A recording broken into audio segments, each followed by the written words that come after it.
Are you looking to level up your author business? Are you pounding your head against a wall, wondering what your next step should be? Then join me, Daniel Wilcox. And me, Sacha Black, as we haul ass each week in a bid to level up. Level up! Come along for the ride as we delve deep into the business of writing, Craft, entrepreneurship, and every level of the author journey. This is the Next Level Author Podcast. Hello, Achievers. This is episode 39 of the Next Level Author Podcast, a podcast where we hold each other to account and track our step-by-step progress as we level up our author business. My name is Sacha Black, and here with me, once again, is... Daniel Wilcox. Okay. Just sound as exciting as possible. Yeah, I know. I'm like, yeah, let's G ourselves up. This is a non-normal episode. We are recording these in advance because it's the Christmas period of festivities, and so we wanted Hence to the take same a break. clothing. Yeah, it's the same clothing. Pointing that out for people watching on YouTube. It won't be though, because next week, last week, we're going to have different clothing. So you just gave the game away. Damn it. Yeah. So this is an unusual I'm going to wear this episode. on my recordings as well, just to keep it consistent. I can't promise to do that. What am I trying to say? When he stops interrupting me, I'm going to tell you all that this is an unusual episode in that we are not going to have any comments. We're not going to have things of the week that we've enjoyed. We're going to dive straight into the content, and hopefully then you guys can join in. And when we come to the first fresh recorded episode of 2021, what we will do is we will round up the comments from this episode and from next week's episode, and we'll talk about them all together because they'll make sense when combined together. So is the hope, yes. So what we are doing in this episode is a look back at the last 6 months. We did an episode 10, we talked about what our priorities were going to be for the rest of the year. And I suppose this is, I guess, like a bit of a celebration episode, a look back at the last 6 months. What have we done? What did we say we were going to do? So, Dan, what did you say you were going to do? So is this the episode where we can finally moan about coronavirus? Because we've not really done much of that over the past 6 months. Have we not? Have we been really good? Because I feel like I have had a few outbursts. Just before I dive into my bits and pieces, like... Just to mention, this year has been weird, and speaking to lots of friends, I don't think January or February happened. I think that March and May are the same month, and I think that I'm probably 37 years old. Yeah. One thing that I did this week, and obviously because of the time warp of this episode, this week would be 3 weeks ago, is I worked on my speakers page on my website because I want to get more into that arena and sort of demonstrate bits and pieces. And I noted down all the podcast episodes I've been on this year. And I've been on about 13 or 14 different other podcasts giving like talks and stuff. But for me, it feels like 3 just because of how weird this has been. So I don't know. What I'll do is I'll reel through what my main points were that I wanted to work on for the rest of 2021. And I guess just sort of like touch on where I got with them, whether they're done and what that means for like carrying on. So my first one was that I wanted to work with another author by the end of this year through Devil's Rock Publishing. For people who this might be their first episode or they're not that aware of it, Devil's Rock Publishing is my horror publishing imprint, my horror publishing company that launched in, I want to say, it hurts every time I have to do this and I have to think of a month. It hurts. May time. Yeah, I think it was around May. It launched. It houses When Winter Comes, which is my first horror serial. It houses The Other Side anthology. It houses an anthology that I'm working on at the minute. And the idea originally when setting this out was that When Winter Comes was going to be a serial of however many episodes. It was going to generate the income so that I could then reach out to other authors and I could say, hey, would you like to write within my company? It could be a serial, it could be a novella, whatever. I really just like the idea of publishing people who might not necessarily have that opportunity to be published elsewhere. And it didn't happen in the way that I wanted it to, but it has kind of happened technically. So I realized how much work was involved with managing my serial around my ghostwriting client work. And I've spoken to authors over the past year, laid seeds about potentially working with certain people. What I have also been is very, very transparent and clear in what that would mean, timelines, where I'm at with my process, because it was never going to be, now we're going to start working together. And where I've settled is because of some of the changes of my personal direction, because at the beginning of this year, I wasn't doing nonfiction. I had the Great Writer Share podcast. That was the limits of my nonfiction. Obviously now we have this podcast. I know. It's insane. Now we have this podcast. Now I have a nonfiction collaboration for authors.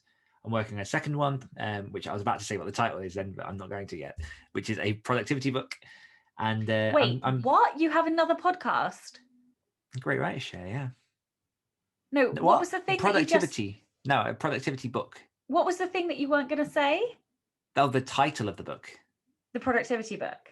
Yes. Oh, I thought that you had like secrets then. I was like, how dare you keep things from me? Who do you Sacha, think you are, Daniel? If I had secrets, you'd know about them. No. You know my secrets. I know, right? I was like really upset that I didn't know a secret then. So yeah, the productivity book. And then I'm also now in book coaching and author services as well, and doing some stuff in that arena. So and some of my focus, that arena. Let's actually give it the credit that it's actually due. I'm loving it. It's a lot of fun. So yeah, some of the heat's been taken in that way. My fiction is taking a little bit of a back burner over the next 6 months or so, while I save for a house and invest in the things that are bringing in the most money. Obviously things are still ticking to buy, things are advertised, and I do have things working in the background. I'm not like cutting it off altogether. But because of that, I'm now no longer at this moment focusing on bringing those other authors in. I definitely want to at some point. I would like to see Devil's Rock become a house for horror. But I guess the progress and where I am at this at the minute is that I have put out a call for my second anthology, The Omens Call, and that is a collaborative anthology. So I am working with another author. It's Julie Heiner. She's involved in the process every step of the way. She's a fantastic horror author who I've known, I think, again, fucking time. I might have met this year. It could have been back in 2003. And she's a delight to work with. She's someone that I've kept an eye on for a while. She reached out to me. She originally started as a fan of my work, and we got talking. And just along every step of this process, we picked the cover together, we picked the theme together, we did the wordage together, the timelines, everything. And it's just, for me, it's always a joy working with someone else, because you just have that back and forward on someone who's in the thick of it with your project. Whereas if you're writing a book by yourself, you want that instant feedback, but you then have to give the context of like what happened in order to share. So I guess in that way, I've kind of ticked that as a done, but not in the way that I originally intended. And I'll leave it at that and let you do one of yours so that we can go back and forth if that works. Okay, yeah, no, that's fine. Although otherwise it's just me talking for about 37 minutes. Yeah, my wife is drilling though, so I was like very comfortable muting myself for a while back then. Okay. So, I'm comfortable to mute you too. Oh, shut up. So I cheated, and I know that we were supposed to do 3 priorities for the rest of the year, but I did 9 priorities because I am Sacha Black, and I had like 3 main sections. So I had like money making, nonfiction, and fiction, and I did 3 of each of those because I am just unbelievable as a human. Yeah, basically I'm just my appetite for achieving things is insatiable. So wait till you read out your list of priorities for next year. Jesus Christ, that had me breathless, and I was just listening. Let's not go into that now. You carry on. No, that's a whole other episode. Right, so I'll start with my non-fiction. So shall I do a whole section rather than, I think so, because otherwise I'm going to have loads left at the end. Okay, so my non-fiction, at the time I was halfway through writing 2 books that I was co-writing with Jay Thorne. So my priorities were to finish both of those books and publish them, to release my very first course, and to finish recording my first audiobook. So I did finish and release both of those collaborative books. I did release my first course, which is fantastic. And oh my God, that feels like so long ago. I didn't even remember that was on my list. I did not finish recording the first audiobook of of my audiobooks. However, I have written 20,000 words of my next nonfiction book. And I also have the cover for the textbook and the workbook. And I don't actually think it's going to take me that long. What is absolutely a priority for me this coming week is to read the book so that I can get a grip and make notes of what needs to be done to finish the book up, because I haven't got a grip of where I am to the finish line. I don't know how long that gap is.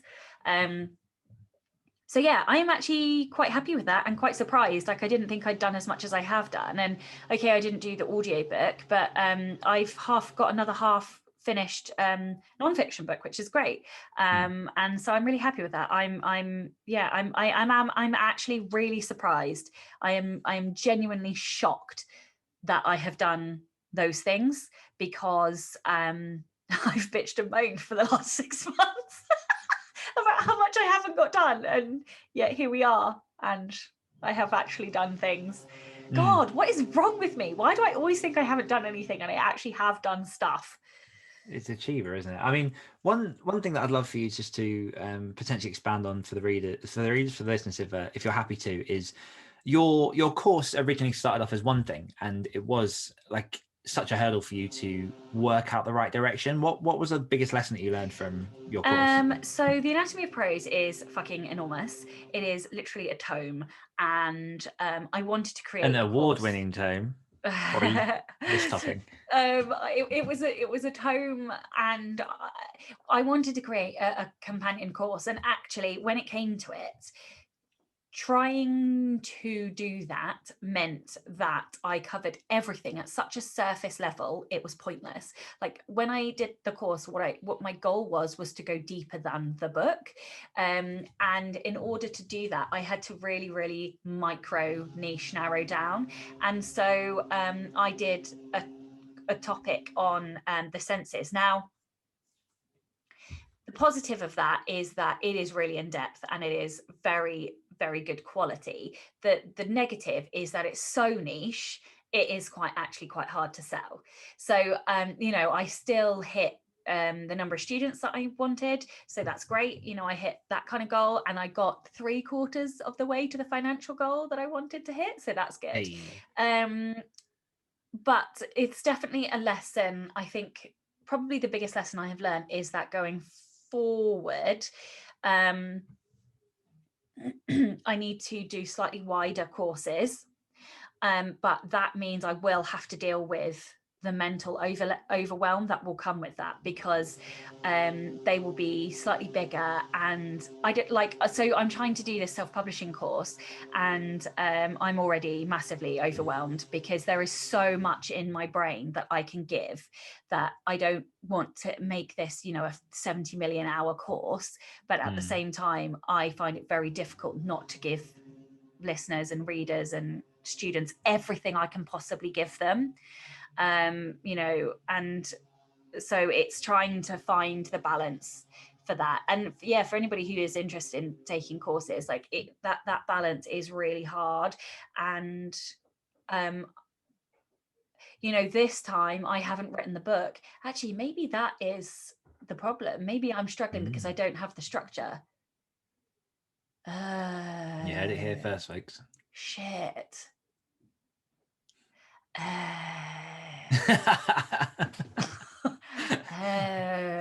This makes so much sense. Oh, damn it. Move on. Your turn. I need to just fucking whatever this is myself whilst I have my epiphany. Okay, that's cool. So my next one was, I wanted to finish When Winter Comes, which was the first serial, and be potentially into a second serial.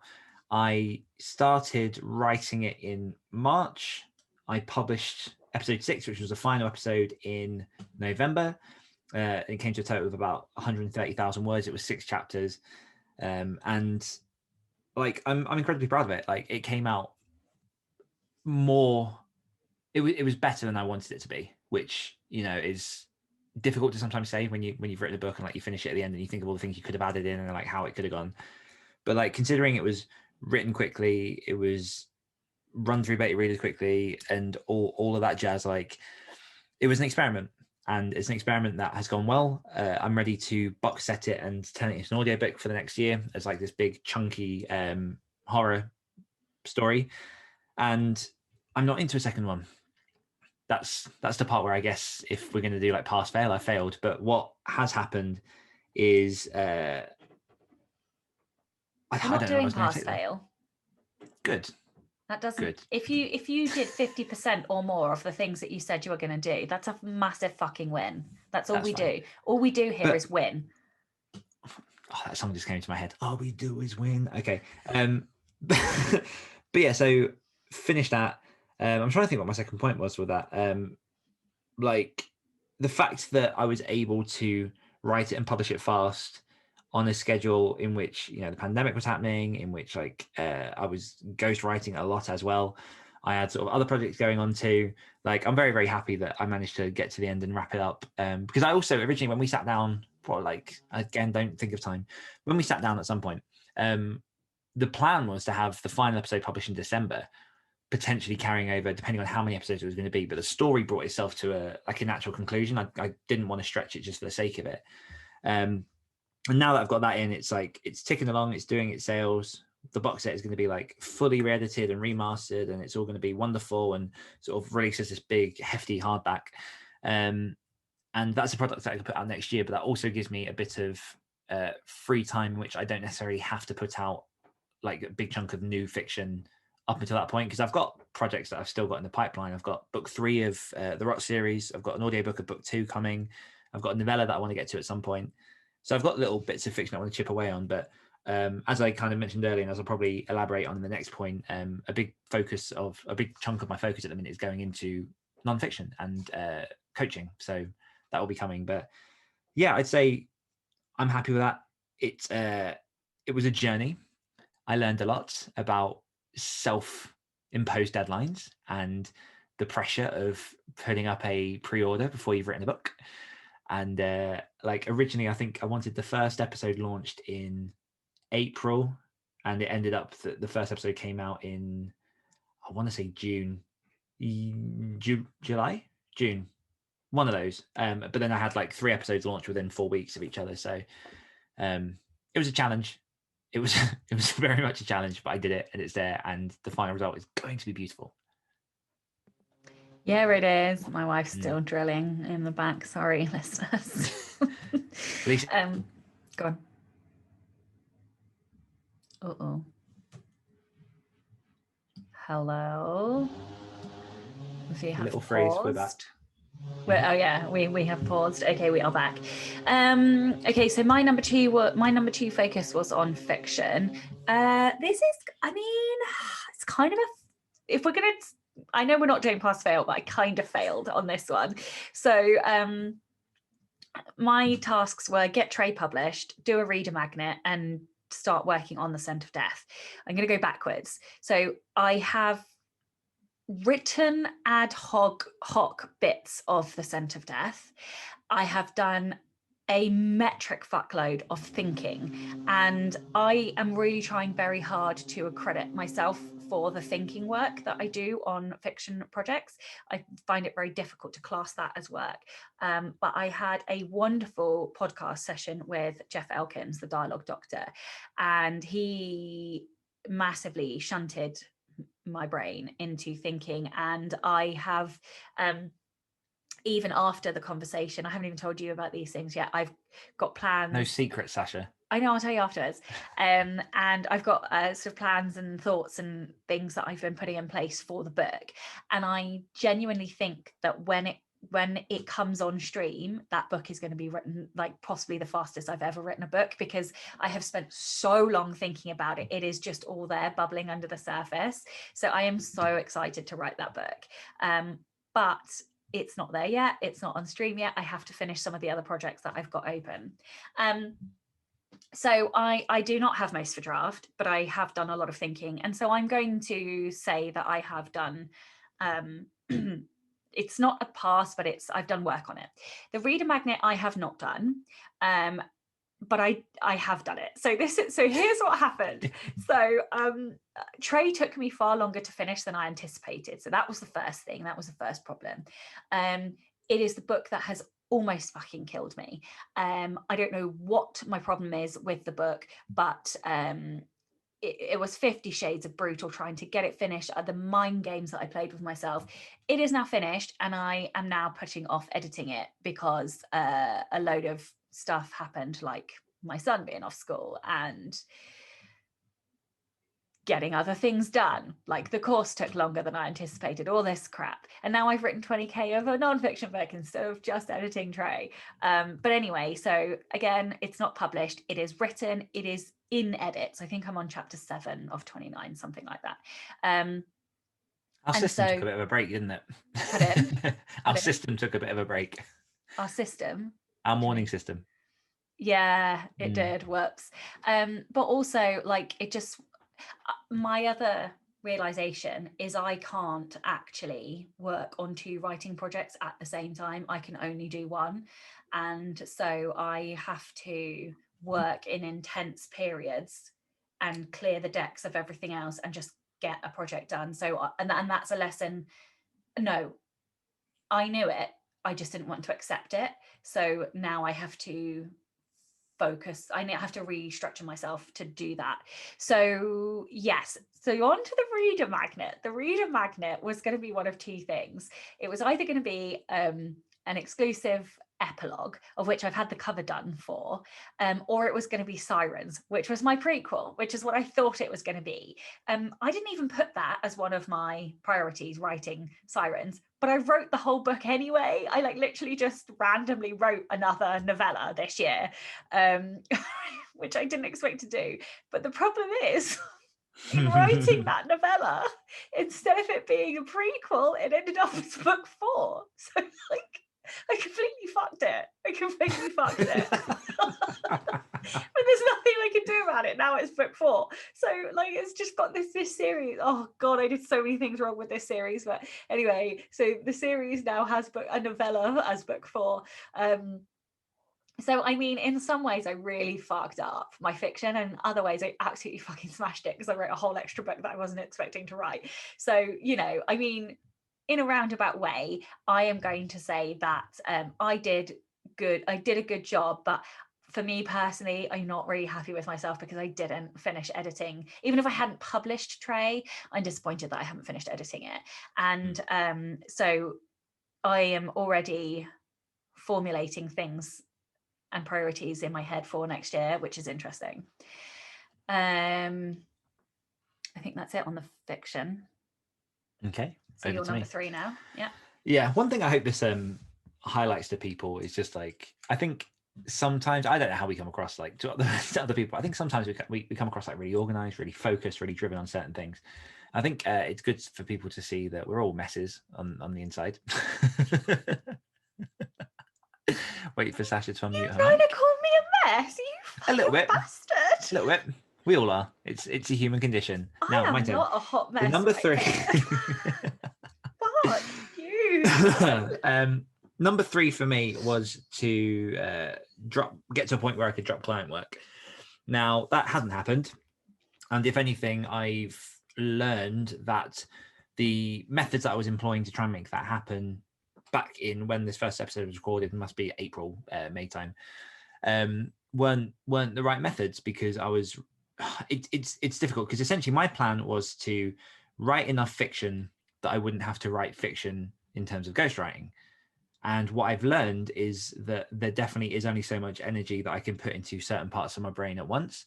So on top of writing When Winter Comes, on top of writing collaboration for authors, on top of the multitude of other things I was working on, I was also smashing out around what probably averages out about 20,000 words a week for ghostwriting clients, which, you know, is a lot, and it takes up a lot of my morning. And there's like, it's like I say, it's just abusing the part of my brain that thinks creatively.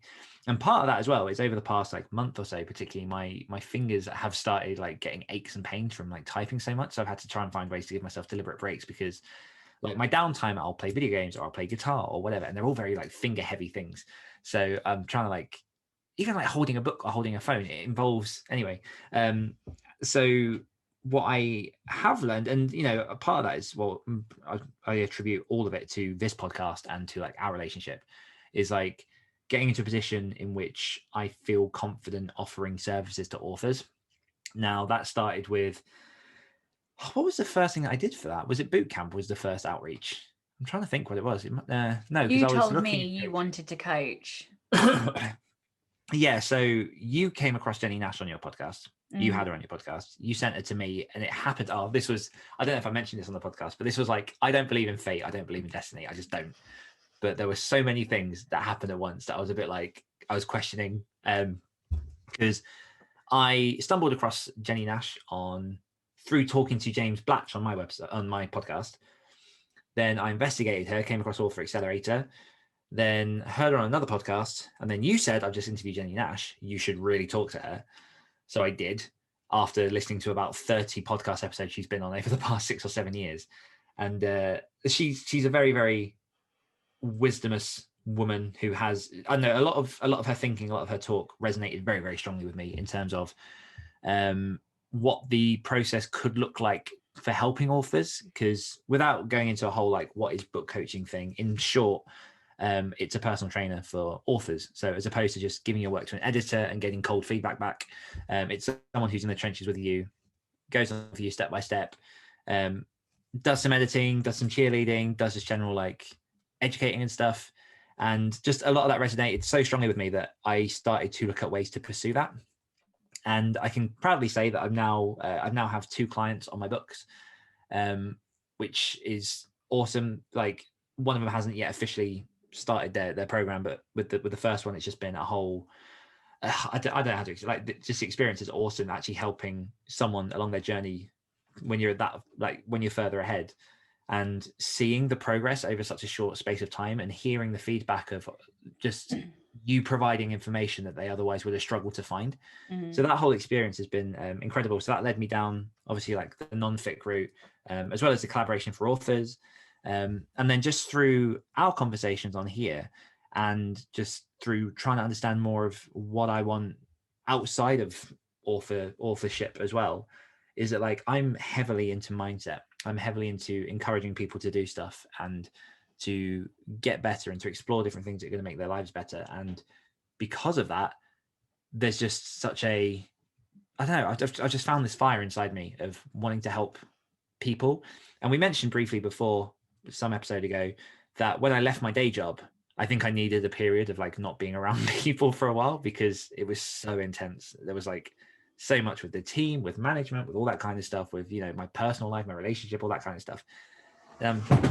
What the hell? Something just fell. Literally, no idea what that is. Anyhow, yeah, so there's so much stuff there. And I think I'm now finally at the point where I'm starting to like integrate. This sounds so sad, like I'm integrating back in with society. So I ran a boot camp in November for some NaNoWriMo people.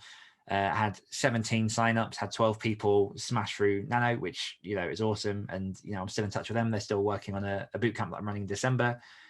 I'm opening up a monthly boot camp subscription for anyone that wants to join in, get involved in some of those programs. So that's going to be happening. Well, that'll be live now by the time this airs, so people can check that out on my website. But what I've learned from that is that I'm now in a position in which ghostwriting has to take some kind of priority, because it is my sustainable, it is my like regular income. It's hard sometimes running an indie and everything's so up and down, but this is like my baseline. So I need to do that. And so a lot of my thinking is coming to, okay, how can I not kill myself and burn myself out with my own fiction projects, and find other ways to stretch other muscles that, you know, are going to preserve my fingers, that are going to preserve like my creativity, all that kind of stuff. So a big push now is just on coaching, is on services, is on helping authors. And it also aligns with personal goals as well. So it seems like a bit of a no-brainer. And again, like without getting sappy and stuff, like because of this podcast, a lot of that has like actually come to fruition, and I've had the confidence to go ahead and do it. No, it's all because of you. I did say part of, you're not taking all the credit. No, but it's not, it's entirely you. Like, I know you say it's part of this podcast, but this podcast is just a mechanism. It's just a forum where you get to talk out loud what's going on in your head. It's got nothing to do with, like, yes, okay, this podcast is fantastic for, you know, both of us in terms of giving us headspace, and hopefully along the way we've helped some other people with our ridiculous antics. But you know, like, realistically, you're the only motherfucker that's done the work. You know, like, this is all you. So you know, and you are, like, I love you dearly, but you're fucking terrible at taking credit for things. So you really need to, I'm just not going to accept any. I'm pushing all of the credit back, all of it. I'm refusing the credit and I'm pushing it all back to you. It is all you, darling, all you, all your hard work. So to round that up, I haven't dropped client work. And if anything, I'm taking more on, but in a different way. Yeah. Okay, so my last one. Oh my god, are we still on this podcast episode? It's so long. It's really long. Well, we have just recorded one before this, so that might be why. Yeah, that is why. Okay, so my last one was around making more money. And so I had a lofty financial goal for this year, which I put on my vision board, which I didn't achieve. Actually, I think I may have achieved it this month. I talk about cutting it to the bone, but until I'm trying to do the math, like, until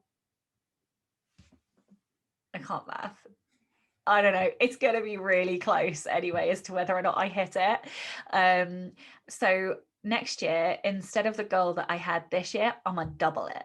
So, because that's the kind of crazy bitch I am. So, and also when I have unrealistic goals, maybe this is a question one time, like, you know how some people set like really achievable, sensible goals because that's what motivates them to achieve that goal. I am not that person. I can't. If I have, unless my goal is ridiculous, I don't even want to get up in the morning. So like, I can't, like, I remember writing a blog post once ranting about how I don't understand people that set realistic goals because it doesn't, but it's because I was naively selfish and narrow visioned, tunnel visioned with my, you know, I have to have very unrealistic goals, except they're not unrealistic to me because the minute I put them down, I'm like, yeah, I'm being a lofty bitch right now, but I'm gonna aim for that. So yeah, you know what my financial goal was, and I'm being accountable to you right now that I've just added a 0 on the end. So here we go. I know next year is going to be insane. It's going to be cray, babe. Well, compared to this year. Yeah. Oh, I can't wait. I'm so excited. Oh, yeah, I feel pumped already just even saying it out loud. So anyway, back to this year. So I had a financial goal. I did not hit that financial goal. I think I might this month, on the very last month of the year. So I don't know, I'm not going to know that until the 31st anyway, because I don't do my accounting until then. And also, obviously, I'm going to have money coming in throughout this month. And this is not my financial goal for the year. This is just like, I'm just talking about what I want to earn each month. Either way, I definitely leveled up in terms of my income. My income far outweighs my freelance income now, like by a very considerable mile. Awesome. And so mentally, that's really awesome for me. I'm not ready to let go of any of my freelance work. The stuff that not that I do a lot, but the stuff that I do, I'm not going to be getting rid of that this year, regardless of what happens financially.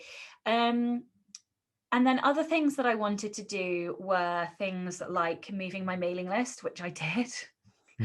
Fucking hell, did I make a mountain out of a molehill trying to do that?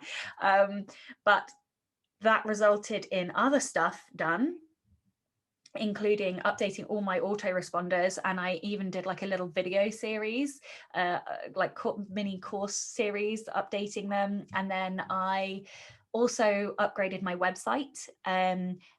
I have done so basically I gave it a new outfit, I guess is the best way to describe it. It's like has a new dress. It's wearing a pretty new dress. It's gorgeous. It's so good. Thank you. I have not finished the back end upgrade yet. So like I have 600 posts worth of stuff that needs going through, and just a few more pages that need editing, and just bits and bobs that need refreshing, but that is going to take time. So yeah, the other one was really about money, and I definitely leveled up this year in terms of income. I think overall my business is probably about 20% up on last year. Nice. Which, So is yeah, mine. which, yeah, is it? Exactly. Yeah, Mhm. go us. Ooh, ooh. But now we have to double it. So Aw. no, I'm serious. Like Yeah. we need to double that shit. So Mhm. um I mean, I'm buying a house next year, so I need to. yeah, you do 100%. I can attest to that. Yeah, so I don't know, like I am delightfully surprised at what I got done this year. And do you know what? I don't even know if I can admit it, because it hurts to even say anything nice about myself. I am quite proud of myself. Wow, that was it. That was That was it. what you struggled with. Jesus Christ. Yeah. Well, you know, I'm quite. I am. Yeah, like it feels horrible. I don't like to say nice things about myself. Yeah, I would say I am quite proud that in the face of some quite insurmountable adversity this year, Mhm. I have still done the vast majority of what I wanted to do, and I don't quite know how I did that or how that was possible, but yeah. And I'm also Yeah. super proud of my son for having dealt with a shitstorm of change and newness and different routines and new schools and in school, out of fucking school, back in school, back out of school. Like, Jesus, the poor kid has got whiplash emotionally, I swear. Yeah. Like, Yeah. yeah. So yeah. It's crazy. Because I had one more that I added, I think, just at the end of that episode that we recorded before, which is on the way. It was Right Second NonFiction, which I'm working on. That's in progress. I think that was just a bonus for me. But what I will say for this year, and this might sound quite corny, is like I feel like at the start of this year I felt like a professional writer, and like I feel like now I feel like a professional author. Wow. I genuinely, I mean, we spoke about the revelation I had about like the business stuff a couple months ago, and like quite a lot of just my mindset has just changed, and I'm just looking at things in a different way, because we also had conversations about like feeling like, I don't know how to word it, like when you offer author services, feeling like you're just doing it for a money grab, and rather than like for the right reasons and like trying to provide value and stuff. And I think a lot of my journey has been overcoming that and changing what my thoughts are and how to provide things for people in the best possible way. Yeah, And because I don't feel like that at all. No, but I think that's because of how, like, I don't know, I really focus on making whatever the thing that I'm doing like that 100%, like I have to empty myself almost of everything and give everything into that thing. And so I know that, and that's why I stress over delivering things so often, because I won't deliver them until I know it's absolutely everything I can possibly give. Yeah, I feel you. And yeah, I think I'm at that place now where, you know, things are starting to roll. It feels like a proper business, and it feels like a sustainable business, which is the better part, because I have other avenues of income where I don't have to just rely on one. So there we are. That was, you know, our confessional of the year. And I suppose That's what we should call this episode. Yeah, confessional, 2020 confessional. Oh my God, I love it. That is actually what we're calling it. I'm writing it down. And we'll do another one of these at the end of next year, I'm guessing, to see how we did. This is still going.